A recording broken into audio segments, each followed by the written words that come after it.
श्री शिवाय नमस्तुभ्यम। हर हर महादेव। नमस्कार दोस्तों, स्वागत है आपका अपने यूट्यूब चैनल पूजा और उपाय में। दोस्तों, इस वीडियो में शिवरात्रि की पूजा आपको कैसे करनी है, कब करनी है, उसके बारे में आपको पूरी जानकारी देने वाले हैं। साथ ही साथ शिवलिंग का पूजन अभिषेक कैसे करना है वो भी बताने वाले हैं कि कैसे करना है। तो दोस्तों, इस बार जो महाशिवरात्रि का त्यौहार है वो 26 फरवरी को मनाया जाएगा 2025, यानी बुधवार को व्रत रखा जाएगा और उसी दिन पूजन पाठन होगा। शिवरात्रि का जो त्यौहार है वो जो है माता गौरी यानी माता पार्वती और भगवान भोलेनाथ का इस दिन विवाह हुआ है, ऐसी मान्यता है और इसीलिए ये पर्व मनाया जाता है। तो आइए देखते पूजा कैसे करनी। देखिए, सबसे पहले तो इसकी पूजा, जैसा कि नाम से ही समझ में आ रहा है शिवरात्रि है, तो इसकी मुख्य पूजा जो होती है वो शाम के समय होती है, मतलब प्रदोष काल में ही करना है। तो आप शाम को 6 बजे से लेकर के 9 बजे तक आप मेन पूजा जो होती है वो आप कर लीजिएगा, कभी भी जब 6 से 9 आपको शाम के समय में समय मिलता है। और उसके साथ ही ऐसा नहीं है कि दिन में आपको पूजा नहीं करनी है, दिन में आप शिवलिंग की पूजा कर सकते हैं। मंदिर जा कर के संभव हो तो मंदिर ज़रूर जाइएगा, शिवालय, वहाँ पर शिवलिंग का पूजन अभिषेक करिएगा। अगर आपके घर में शिवलिंग है तो उसका आपको पूजन अभिषेक करना है, नहीं तो आप पार्थिव शिवलिंग यानी मिट्टी का शिवलिंग बनाकर भी पूजन अर्चना कर सकते हैं। इसके साथ ही साथ में आप चारों पहर में भी पूजा कर सकते हैं। तो कहने का मतलब ये है, जो मुख्य पूजा होगी, जो बड़ी पूजा, वो तो आप शाम को प्रदोष काल में करेंगे, लेकिन सुबह में भी आपको पूजा करनी होगी।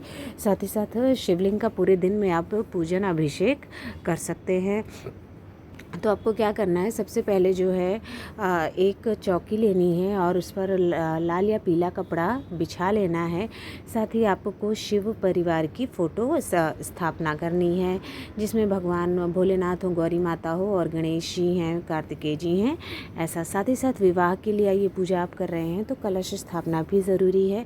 तो इस प्रकार से पीतल का कलश ले लीजिएगा या तांबे का कलश ले लीजिए, लोटा, और उस पर स्वास्तिक बना लीजिए, गले में मौली लपेट लीजिएगा और उसके बाद उसमें पान, कलश के अंदर में आपको सिक्का डालना है, सुपारी डालना है, लौंग डालिएगा, फूल, ये चीज़ें और हल्दी की गांठी चीज़ें डालने के बाद में और गंगा जल और जल डालने के बाद में ऊपर एक आम के पल्लो लगाना है। आम के पल्लों पर आप देखिए इस तरह से आपको टीका वगैरह कर देना है रोली से और पीले चंदन से, साथ ही अक्षत रख देना है। उसके बाद व्रत कथा की पुस्तक भी रख देनी है। सारी चीज़ों को रखने के बाद आपको शिवलिंग का पूजन अभिषेक करना है। अगर आपके घर में कहीं बाहर शिवलिंग रखा हुआ है तो आप वहाँ पूजा करिए, नहीं तो आप जहाँ पर चौकी रख रहे हैं वहाँ पर भी पूजा अर्चना कर सकते हैं। शिवलिंग के अभिषेक का विशेष महत्व होता है, तो अगर घर में शिवलिंग ना हो तो आप मंदिर जाकर, शिवालय जाकर शिवलिंग की पूजा विधि विधान से, जैसा आपको दिखाए रहे हैं इसी प्रकार से कर लेनी है। नहीं तो आप घर पर मिट्टी का जो शिवलिंग होता है यानी पार्थिव शिवलिंग, उसका भी बहुत महत्व है। आप उसकी बना करके उसका जो है जलाभिषेक कर सकते हैं। अभिषेक करने के लिए आपको जो है गंगा जल से, नॉर्मल जो जल होता है उससे, फिर दूध, दही, घी और शहद, इन चीज़ों से आपको शिवलिंग का इस प्रकार से जो है किसी पात्र में रख लीजिए और आपको अभिषेक करना है विधि विधान से, पंचामृत से। अगर पंचामृत आप नहीं कर पा रहे हैं तो फिर आप कम से कम दूध और जल जो है तो ज़रूर चढ़ा दीजिएगा शिवलिंग के ऊपर। इतना तो आप कर ही सकते हैं। बाकी की अगर पांचों चीज़ आप कर सकें तो बहुत अच्छी बात होती है, पंचामृत से अभिषेक कर ले तो ठीक है। फिर जो जल आपने अभिषेक किया उसको जो है, जो जल है, दूध है, वो सब आप किसी पौधे में, गमले में डाल दीजिए, या साफ़ जगह की जो मिट्टी है, कहीं साफ़ जगह की किसी पेड़ के नीचे, वहाँ पर आप डाल दीजिएगा, जिससे लोगों के पैर ना पड़ें। जल को साफ़ करने के बाद हम पुनः एक नीचे बेलपत्र रखते हैं। उसके बाद शिवलिंग को उसके ऊपर बेलपत्र पे रखते हैं और फिर आपको पीले चंदन से जो है टीका करना है, या फिर आप त्रिपुंड भी बना सकते हैं। त्रिपुंड बना लीजिए, टीका करिए और ओम नमः शिवाय, श्री शिवाय नमस्तुभ्यम, इस मंत्र का आपको जप करते रहना है।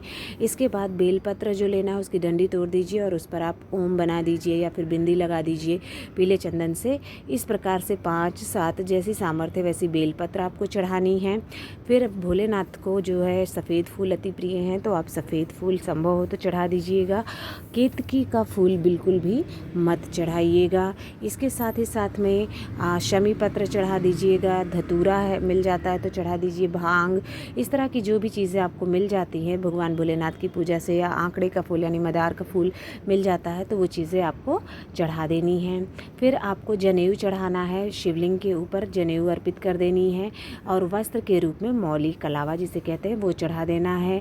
मुख्य रूप से भोग के रूप में आप बेर ज़रूर चढ़ाइएगा। इनका मुख्य भोग जो होता है, फलाहारी व्रत ये रखा जाता है तो देखिए फलों का विशेष महत्व होता है, तो संभव हो सके तो आप जो है बेर जो है ज़रूर चढ़ाएं। उसके अलावा जो भी मौसमी फल होता है शिवलिंग पर इस प्रकार से बेर और अंगूर इत्यादि आज चढ़ा दिया गया है। साथ ही अक्षत और काले तिल चढ़ाने से क्या होता है, ग्रह दोष सुधरते हैं और चंद्रदेव की भी कृपा होती है, हमारे ग्रह हमारे अनुकूल होते हैं, तो इसलिए अक्षत और तिल भी जरूर चढ़ा दीजिएगा। इस तरह से आपका शिवलिंग का अभिषेक पूजन पूर्ण होता है भोलेनाथ का। फिर हमको क्या करना है, क्योंकि महादेव का विवाह के लिए ये पूजा होती है, उस उपलक्ष्य में हम खुशी मनाते हैं, तो पार्वती माता और शंकर भगवान का गठबंधन के लिए आप इस तरह से एक पीला कपड़ा और एक लाल चुनरी लेकर के उसका हम बीच में उसमें जो है हल्दी की गांठ, सिक्का और सुपारी रख करके गठबंधन कर देंगे और उसको इस तरह से फ़ोटो पर हम चढ़ा देते हैं। उसके बाद हमको भोलेनाथ को रुद्राक्ष अति प्रिय है, वो ज़रूर पहनते हैं, तो आपके पास अगर रुद्राक्ष ऐसे है तो आप रुद्राक्ष अर्पित कर दीजिए। मेरे पास रुद्राक्ष की माला है तो मैंने इस तरह से रुद्राक्ष चढ़ा दिया है। इसके बाद आपको गणेश भगवान का मैंने अलग उससे स्थापना नहीं की है, क्योंकि फ़ोटो में शिव परिवार हैं तो हम वहीं पर गणेश भगवान को जो है फूल अर्पित कर देंगे, पूजा अर्चना कर लेते हैं। फिर सभी कलश पर और बाकी भोलेनाथ को, गौरी माता को, सभी को फूल अर्पित कर देंगे और गणेश भगवान को दूर्वा अर्पित कर देंगे। शंकर भगवान को हम फिर से बेलपत्र और शमी पत्र वगैरह जो चीज़ है वो फ़ोटो पे रख देते हैं, क्योंकि फाल्गुन महीना चल रहा है और फाल्गुन महीने में रंगों का त्यौहार होता है और साथ ही साथ विवाह का शुभ अवसर है, तो फिर हम गुलाल अबीर भी माता को और शंकर भगवान को ज़रूर लगा देंगे। साथ ही शिव परिवार, गणेश भगवान वगैरह को भी सबको हम गुलाल ज़रूर अर्पित कर देते हैं।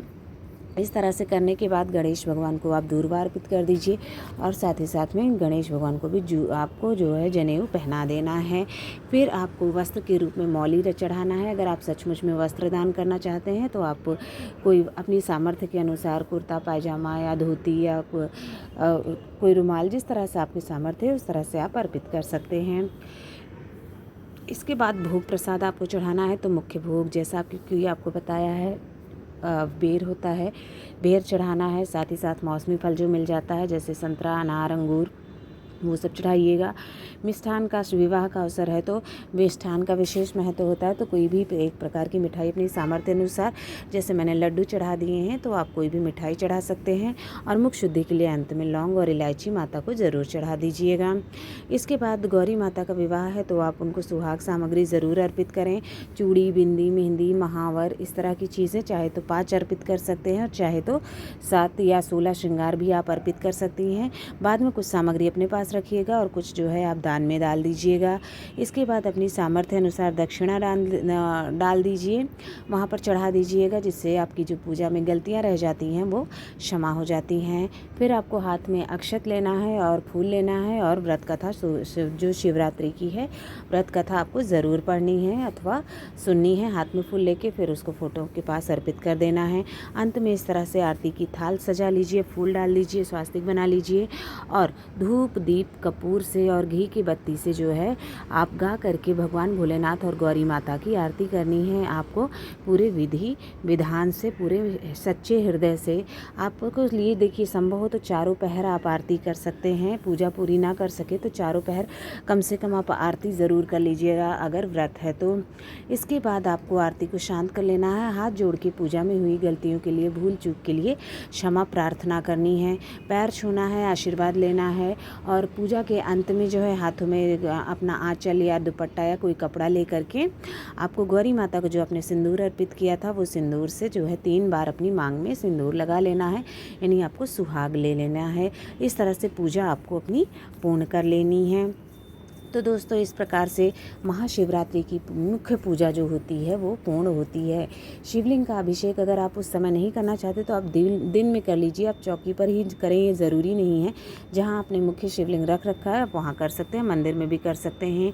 ये व्रत जो है बहुत से लोग निर्जला भी आप रख सकते हैं, आप फलाहारी व्रत भी रख सकते हैं और बहुत से लोग शाम के समय एक समय भोजन भी करते हैं। तो जैसा आपका शरीर है, जैसे आपकी सामर्थ्य है, उस प्रकार से आप भोजन कर सकते, व्रत कर सकते हैं। इसको चाहे तो निर्जला, चाहे तो फलाहारी व्रत रख सकते हैं।